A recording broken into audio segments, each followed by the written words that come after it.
tubeeko engeri gye tumufunamu tuzeewo enkolagana wakati wa America n'eggwanga erya Russia era balabanga kye kigenda okubeera nti munnange kijja. Era okusinziira ku Witkoff agamba nti kino kigenda kubeera nti kiwa real stability to the region. Partnerships ezo creating a stability zigenda kuva mu kwogerezeganya kuno kwe balimu n'eggwanga erya Russia nti region yonna olukalo lwa Bulaaya lwonna lugenda kubeera nti luwangaalira mu mirembe. Ebbanga Russia ly'enaamalanga eyina akakwate ku ggwanga erya America. Jjukira bano bonna ba superpower namba 2 ne namba 1 kati bwe bakwatagana bagamba ekitundu kijja kujjamu engeri y'emirembe.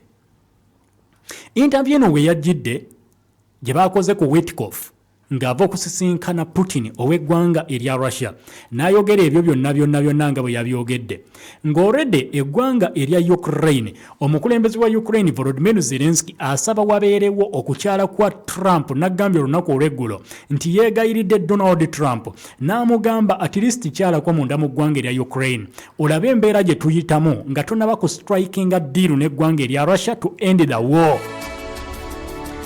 Tukimanyi bulungi nti America kaweefube yenna gw'oliko wakomekereza lutalo naye tukusaba olambule ku ggwanga lyaffe olabe omusajja kyatukoze mu myaka 2 olyoke osalewo biki bye tugenda okufuna mu ndagaano eno oba nedda okusinga bw'onootuula eyo Trump n'otusalirawo ffe nga ba Ukraine nti kati tusayininga endagaano simanyi olutalo luggwe nga luggwa lutya nga tomanyi damage bwefaanagana mu ggwanga lyaffe. Ebigambo bya Zelensky yagambye please before any kind of decisions, any kind of forms of negotiations, come to see people, civilians, warriors, hospitals, churches, children, buildings destroyed, and people dead. Tukusaba nga tewannaba kubeerawo kisalibwawo kyonna. Tukusaba nga tewannabeerawo nteekateeka yonna oba okuteeseganya okw'engeri zonna. Janguuko mu ggwanga erya Ukraine olabe ku bantu ba Ukraine, olabe ba civilian ba Ukraine, olabe ba warriors aba Ukraine ababadde bakuba emmundu okumala ebbanga lya myaka 2 ekibatuuseeko. Tukusaba olambula amalwaliro, tukusaba olambula amakanisa, tukusaba olambula abaana ab'eggwanga erya Ukraine, tukusaba olambule ku bizimbe ebyonooneddwa wamu n'abo abafudde. Olyoke otegeere kiki kye tubadde tuyitamu ebbanga lyonna. Ono yabadde ayogera n'omukutu ogumanyiddwa nga CBS. Interview yabadde ya ddakiika 6 Zelensky n'amaaso ne gatandika okubeera nti gamyuka ne gatoberera ng'alinga ayagala okubeera nti akaaba ng'agamba njagala Trump nga tannaba kugenda kusayininga ndagaano yonna, nga tannagenda mu kuteeseganya kwonna, nga tannakola decision yonna ajjeko mu ggwanga lyaffe. Already yagenze okwogera bino ng'ajjukira ekyatuuse mu ssumi ku lunaku lwabadde lwa Sunday kye baatuumye Palm Sunday mu kunyeenya amatabi. Russia yabakedde bwannawanki abantu 35 ne bafa nga bwe nkugambye.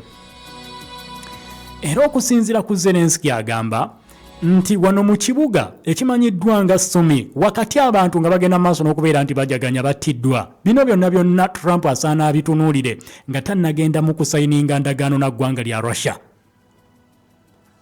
Eggwanga erya Russia ligamba lyakozesezza Iskandar missile zaabadde 2 ze baakubye ku meeting babadde batuuzizza olukuŋŋaana olw'abannamagye nga baagala kubeera nti munnange batema empenda butabe bagenda okubamu eggwanga erya Russia mbusimanya batudde bayiiyiza Putin n'ategeera we bali n'abasindikira Iskandar 2 missile ne zikuba ekizimbe we baabadde 6 yabalese bafudde naye tebaawadde evidence aba Russia ku kino kye babadde boogera nti bassa abaserikale ba Ukraine baabadde 6 batudde bapulaningire Russia tumumaliriza tutya bwe tugenda mu bitundu ebyenjawulo oba mu bifo we twagala okubeera nti tuwamba kati tugenze Belgorod oba tugenze mu bitundu ebirala ebya Russia tugenda kubeera nti tubitwala tutya oba akatundu aka Kursk tuddayo tutokola counter offensive. Russia n'ategeera nti weebali bagamba baabakubye naye tebaawadde bujulizi nti baabakubye ne Ukraine ekyali kyesirikidde ku ekyo. N'agamba ye Donald Trump gwe twatandise naye eggulire lino yagamba kyayagala ekikulu ddala kwe kulaba nti okuttibwa kw'abantu kuyimirira. To stop killing people. Okomya abantu okubeera nti munnange bafa. Era agamba proposals nyingi zasobodde okuteeka ku mmeeza okubeera nti kino kiggwa ekyokutta abantu mu nnamba ennene. Conflict eno bagamba teyavudde ku 2022 ebya NATO byokka, wabula yasimbukira ddala mu mwaka gwa 2014 nti kati bw'oba onoonya resolution ku conflict enegenda maaso wakati wa Russia n'eggwanga lya Ukraine, weetaaga okukwata akatambi oddeyo mu 2014 ebyaliwo America bye yatandika okwagala okusuula president w'eggwanga erya Ukraine eyaliko mu kiseera ekyo, nga president oyo yali pro-Russia. Kati America neekola enteekateeka ez'abannansi okwekalakasa n'okwagala okumuggyako, kyamaliriza kizadde ebizibu bya 2014. Kati 2014 omukulembeze bw'amala okubeera nti aggyibwako oyo eyali ayagalwa eggwanga erya Russia oba eyali munywanyi wa Russia, America ye yabitandika. Mu kiseera ekyo Crimea yatandika okuwagira eggwanga erya Russia, ne Russia neebawagira neebawa ebyokulwanyisa byonna, ne bayingira mu kubagana okw'amaanyi, blood fighting eyaddala mu buvanjuba bw'eggwanga erya Ukraine. Kati nga tonnatunuulira biriwo olunaku lwa leero Russia kubeera nti akubye Ukraine obutayingira NATO, naye bagamba byonna byatandika 2014. Kati ng'ekitundu ekya Crimea nakyo kye kikireeta ku bino Russia byawambye mu kiseera kino, okubeera nti byonna bibeera solved omulundi gumu, baleme kugamba nti tumaze olutalo naye ekitundu ekya Crimea kijja kuddira Ukraine oba kijja kukola bwe kiti. Russia ebyo tayagala kubiwulira, agamba mwanjiikiriza dda kuva 2014 obusungu bwasigalawo bwaviira ddala ku ggumba. Bwatyo n'atandika okubeera nti abatimpula ab'eggwanga erya Ukraine. Katukole katono nnyo bwe tuti bwe tukomawo nkutwala butereevu mu luwannando lw'e Gaza. Abafudde mu lutalo bakonya emitwalo 5,100 oluvannyuma lw'okuddamu okulwana. Twagenda okuwunzika oba okugenda mu ceasefire eya January nga 19. Already abantu emitwalo 46 bannansi b'eggwanga erya Palestine mu luwannando lw'e Gaza bali bamaze okubeera nti ezaabwe zivuunikibwa, naye we twogerera bali mitwalo 5,100 abaakafa mu bulumbaganyi obukolebwa eggwanga erya Israeli. Tukomawo tutandikirawo wennyini e Gaza. Names. What's your name? People say it and you connect. It's your Wi-Fi password to life. Share a Coke is back. You and your squad can now get your name on a Coke. Your name on a Coke isn't just a name, it's a vibe, a flex, a whole mood, a share you can hold on to. It's your anthem. Blast it on your socials. Tag your squad, tag your day ones, tag your fans, and then ask them the $1 million question. Who will you share a Coke with? Let's talk names. What's your name? People say it and you connect. It's your Wi-Fi password to life. Share a Coke is back. You and your squad can now get your name on a Coke. Your name on a Coke isn't just a name, it's a vibe, a flex, a whole mood, a share you can hold on to. It's your anthem. Blast it on your socials. Tag your squad, tag your day ones, tag your fans, and then ask them the $1 million question. Who will you share a Coke with? Boda, ntwala ku Finance Trust Bank. Waki tutambulawo? Wama gwe boda. Ogenda wa? Ku Finance Trust. Awo ku mulirwano. Tambulawo naawe. Naye bano bagabi ba boda babadde kintambulewo ate nga wala. Ku Finance Trust Agent Banking byonna ebikwata ku by'ensimbi bikuli ku muliraano. Kubeera ng'oyagala kuggulawo akawunti, kuggyayo nsimbi, kakubere kuteekayo nsimbi, tusangawo ku muliraano. Weetegereza akabonero kaffe aka Agent Banking akabakwataganye mu ngalo. Finance Trust Agent Banking, banka ey'oku muliraano. Finance Trust Bank erungamizibwa banka enkulu ya Uganda. Sente z'abakasitoma zikumibwa ekitongole ki Deposit Protection Fund of Uganda okutuukira ddala ku bukadde 10. Omuzadde tokkiriza mwana kunoonya mirimu. Leeta omwana ku Upper Skills Institute tumutendeke afuluma akola ekyo ky'asomye. Tukuleetedde catering and hotel management. Mwayigira okufumba ebika by'emmere eby'enjawulo ebya wano n'ebyebweru, okufumba emigaati, pizza, keeke n'ebirala. Tulina journalism and mass communication, okola ku radio ne TV, video production and filmmaking, graphics designing, tailoring, fashion and design, n'amasomo malala mangi. Tubangula abaana abasobola okweyimirizaawo mu katale k'emirimu ate tubayunga ne ku mirimu. Tuli mu kuwandiika abayizi mu lusoma luno. Tuli ku Tagi Hotel Cold Kampala. Essimu 0745 100 200 oba 0754 200 500. Apple Skills Institute. What is that? Crunchy, yummy. Oyagala obumpakyimpakyi obugenda okuteeka kamwenyumwenyu ku matama buwomu era ng'obufuna mangu nkwanjulira Newman's Snacks nga tulina ezagonja obummonde tulina emberenje ez'amawogola bagiya ebiryo soya tulina ebinyebwa ne daddies ebiwomu tulina kakamulali akalungi n'entungo kawoomera tulina akabisi k'embidde k'ogula n'onywerawo kalaba emikolo amakampuni ab'amasomero ewaka ne mu ofiisi mweyina obwokulya bwaffe buno bwangu oba Newman's buli maduuka gonna ne supermarkets okwetooloola eggwanga gwali e Kampala bufune ku Active Arcade mu kikuubo essimu noti 7 noti 2 921 718 oba noti 392 noti 3 239 Newman's. It's the magic. Owange, nini embuuzi yo? Olunaku lwe nazuula buto wa Fortune Gold. Namanya nti nfunye gold. Enfumba yange teddangamu kubeera kyekimu. Eddekende, akawoowo, n'essanyu nga nfumbisa buto wa Fortune Gold. Buto wa Fortune Gold asiddwamu ebirungo byonna eby'omugaso. Agira mu bipimo eby'enjawulo era asangibwa mu maduuka ne supermarket zonna ezikulinaanye. Fortune Gold Vegetable Cooking Oil. Akolebwa ba Bidco Uganda Limited. Munnayuganda otawanyizibwa endwadde z'otategeera ffe aba Jedwin Service Center tukuletedde ekyuma kye twandiyise CT scan oba MRI. Wandiyagadde kumanya amagumba gafaanana gatya, emisuwa gyange gino giri gitya. Tuli wano e Namungona ku petrol station gye tuyita Tosha. Tukubireko ku 077078114 oba 0754 emikaaga esatu 327. Okumanya eddiini kye kimu ku bintu Allah by'asitula by'abantu kuno ku nsi nga bw'atugamba mu kitabo ekitukuvu Quran. Fa'illahu alladhina amanu minkum walladhina utul ilma darajat. Allah asitula abakkiriza mu mmwe nabo byawo okumanya eddiini mu madaala.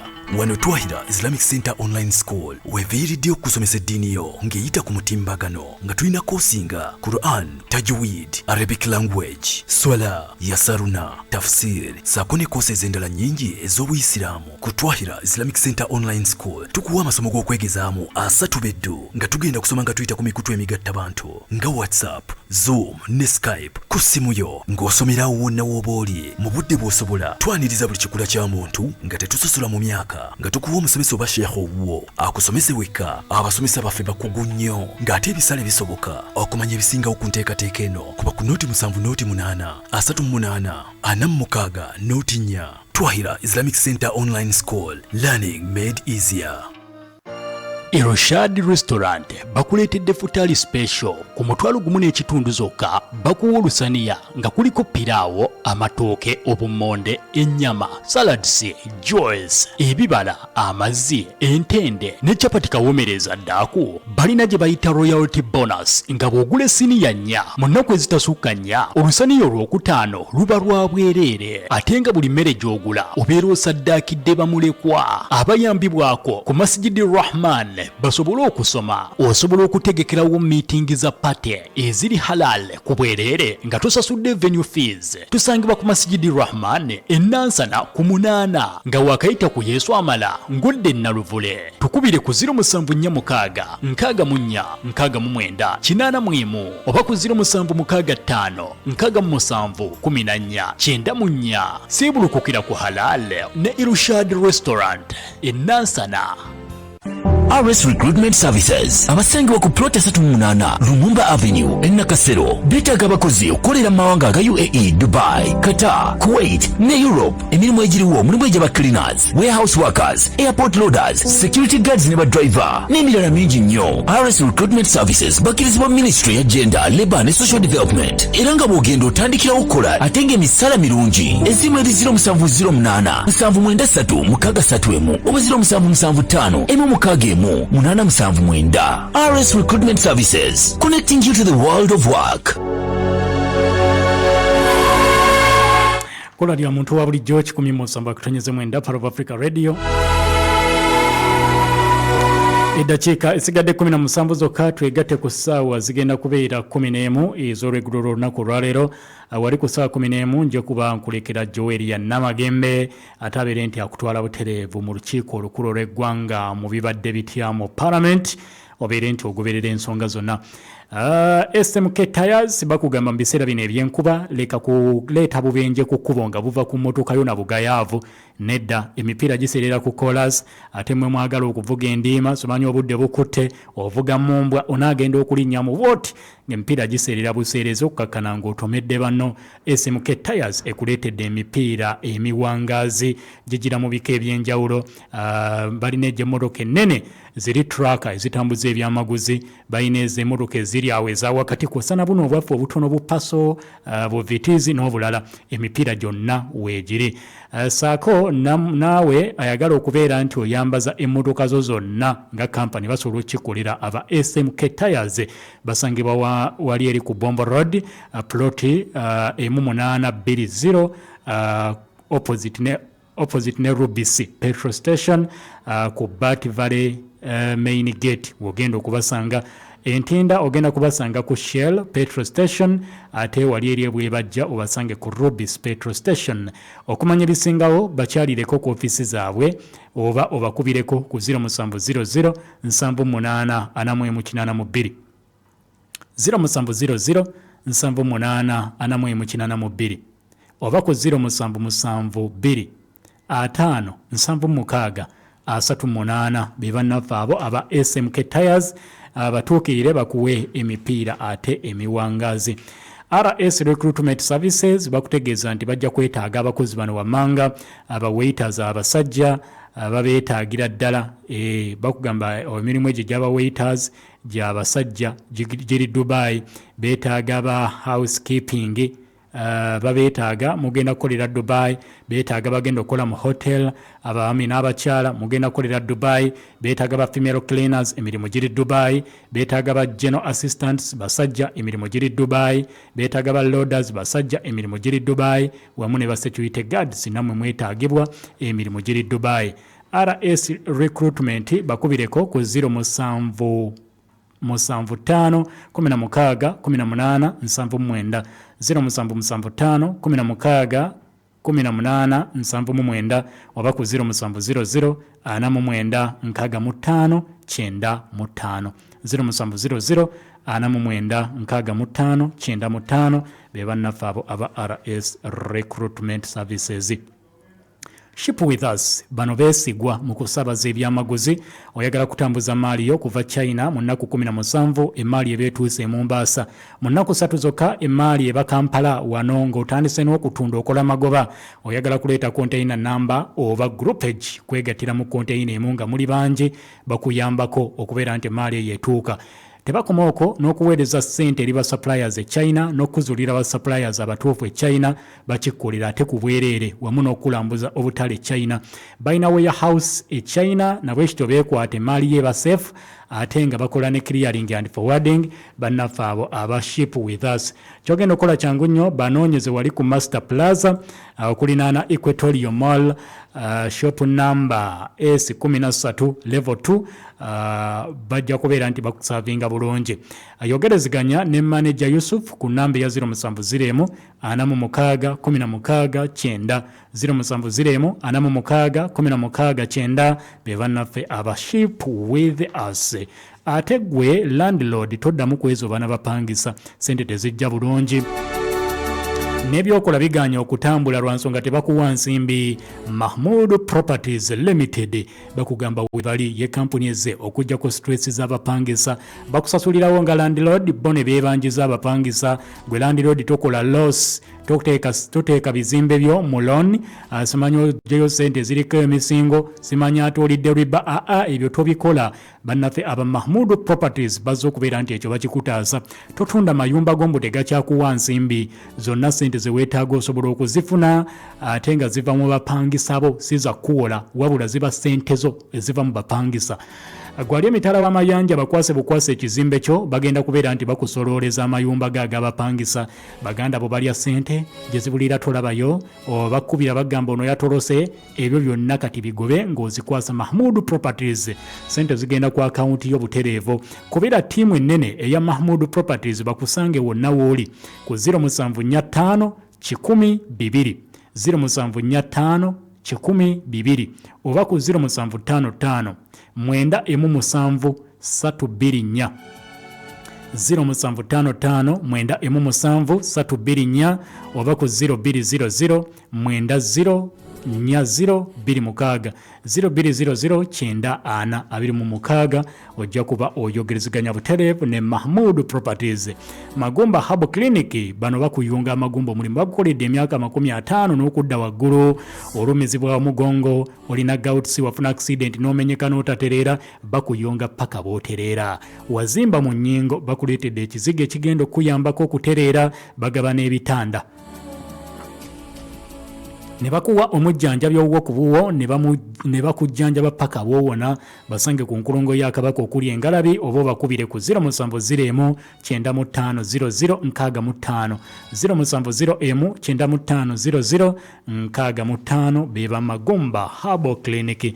Tugende e Gaza mu ggwanga erikulukuta omusaayi terikyakulukuta mubisi na nsulo nedda Mawanga gamba ensi yange ekulukuta amata ensulo simanya n'omubisi gw'enjuki. Gaza akulukuta musaayi emyaka kuva 1948 Gaza akulukuta musaayi Omwisirairi yamulinaana kyamukola nkoko baana omuzungu agamba chicken children kyakola abe Gaza awo ebyokulwanyisa bikyakozesebwa ebyamaanyi abantu bangi bakyafa emiranga gye giriyo mu Rwanda olwe Gaza wetulaga wennyini.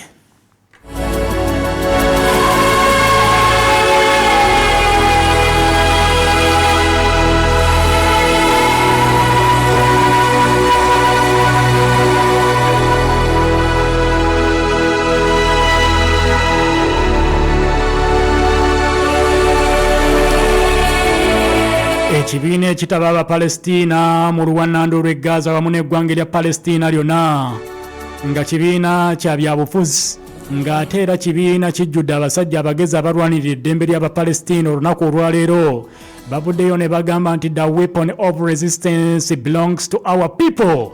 Twagala okutegeeza ensi yonna nti ekyokulwanyisa ekyokuguguba kisaanidde okubeera nti kikozesebwa bannansi b'eggwanga erya Palestina okwetooloola ensi yonna. Ekibiina ekimanyiddwa nga the Popular Front for the Liberation of Palestine PFLP kivuddeyo ne kitegeeza nti bannansi b'eggwanga erya Palestina baddembe okubeera nti munnange bakola resistance oba okuguguba okuva we bali ettaka lyabwe balirinako obuvunaanyizibwa bukulu nnyo. Ekibiina kino kya byabufuzi ekimanyiddwa nga Popular Front for the Liberation of Palestine era nga kikolagana butereevu n'ekibiina ekya Palestinian Liberation Organization PLO kisabye bannansi b'eggwanga erya Palestina ne babagamba muve mu kwetuulako muve mu kukaaba. The more you cry is the more your people will continue to die. Bannansi b'eggwanga erya Palestina mukitegeere nti ebbanga lye munaakoma okubeera nti amaziga gammwe gatonnya ku ttaka mujja kukaaba paka bwe munaakaaba ettaka ne lituuka okubeera nti litoba naye ng'abantu bammwe ettaka litoba maziga na musaayi. Babagambye bannansi b'eggwanga erya Palestine kati balina eddembe okubeera nti bakwata emmondo oba agimanyi oba tagimanyi asobole okubeera nti yeerwanako mu kadde kano. Kibiina kya PFLP kigamba kati lebo kwe bagenze nga bannansi b'eggwanga erya Palestine kye kiseera bannansi b'eggwanga eryo to take up arms bakwate ebyokulwanyisa ne bagamba it's exclusively right kino kituufu ddala okubeera nti bannansi b'eggwanga erya Palestina beerwanako. The weapons of resistance are the exclusive right of our people in Palestine and are beyond any negotiation or discussion.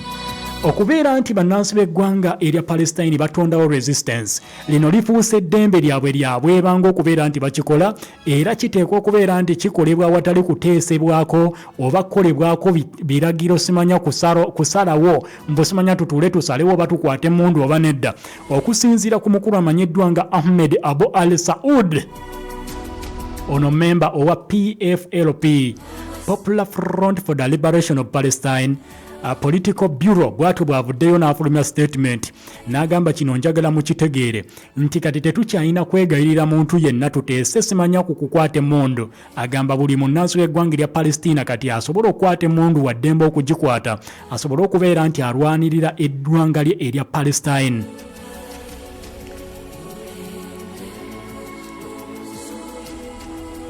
Okusinzira munnange ku bigenda maaso n'okutambula omukulu ono ayongeddeko n'agamba Hamas informed the Egyptian mediator Hamas bategeeza ba mediator b'eggwanga erya Egypt abaali batuuza Israeli n'eggwanga erya Palestina on behalf of all Palestinian factions olw'ebibinja byonna ebigenda maaso mu ggwanga erya Palestine bwe baali batudde mu kuteesa ne bagamba nti the weapon of resistance belongs to our people.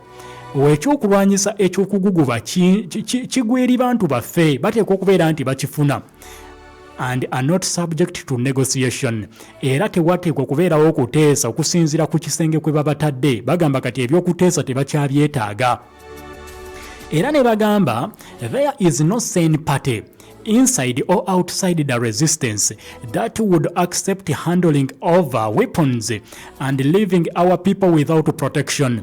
Bemuwa mulowooza nti faba Hamas tujjakeera ku makya tuweeyo emmundu zaffe tujjakeera ku makya tuweeyo bomu simanya tuweeyo buli kyonna kyonna ekyokulwanyisa tukwate emmundu tuziteeke wansi ekyo njagala mbategeeze nti mwerimba tewali kibiina kirina magezi munda mu ggwanga lya Palestine oba ekibiina ekiri wabweru w'eggwanga lya Palestine nga kitegeera bulungi ekirowooza nti Abapalestine bajjakeera ku makya baweeyo ebyokulwanyisa byabwe eri simanya abo be bayita ba mediators simanya mutugenze mu nteeseganya mbu tuteeke wansi ebyokulwanyisa muleke abantu baffe nga tebalina any protection nga tebalina kibakuuma bateekwa okubeera n'emmundu bateekwa okubeera nga balina obuvunaanyizibwa okwerwanako nga bannansi b'eggwanga erya Palestine. Bano bagambye weapons are the first line of defense. Njagala mbakakase nti ebyokulwanyisa kyekimu ku byeyambisibwa oba ebitandikibwako mu kwekuuma ng'omuntu and fundamental pillar of our people's existence and adherence to their right to self-determination. Our people are exercising their legitimate legal and human right to defend themselves against the occupation.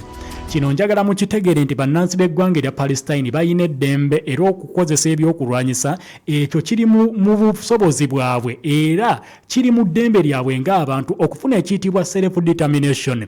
Eggwanga erya Palestina libeere nti lisobola okubeera nti lyerwanako ekyo kimu kyakubiri n'okukozesa legitimate oba legal right oba human right eryo ddembe lyabwe lyabwebanga okubeera nti bayina obusobozi okwerwanako okuva eri abo ababamaamira oba be bayita abasitama ku ggwanga erya Palestine. Era ne bagamba nti ekyo kibaweebwa mu international conventions and laws amateeka g'ensi yonna gakkiriza Palestine okukozesa ebyokulwanyisa okwerwanako. Kakati bagamba essaawa yonna bagenda kunga bannansi b'eggwanga erya Palestine bakwate emmundu batokose eri eggwanga erya Israeli. Abantu ba bulijjo ne mu ggwanga erya Lebanon bakyattibwa 7 battiddwa nga kuliko abakyala 14 n'abaana 9 mu ggwanga erya Lebanon nga kikolebwa eggwanga erya Israeli. Israeli attacks zikolebwa ku malwaliro n'ebibinja ebirala. Kibinja ekya Mujahideen nakyo kyavumiridde ebikolwa byonna ebikolebwa eggwanga erya Israeli ku ggwanga erya Palestine. Omumbejja Joel yazze abatuuseeko ebibadde mu parliament. Oli mumbejja genda wali mumbejja.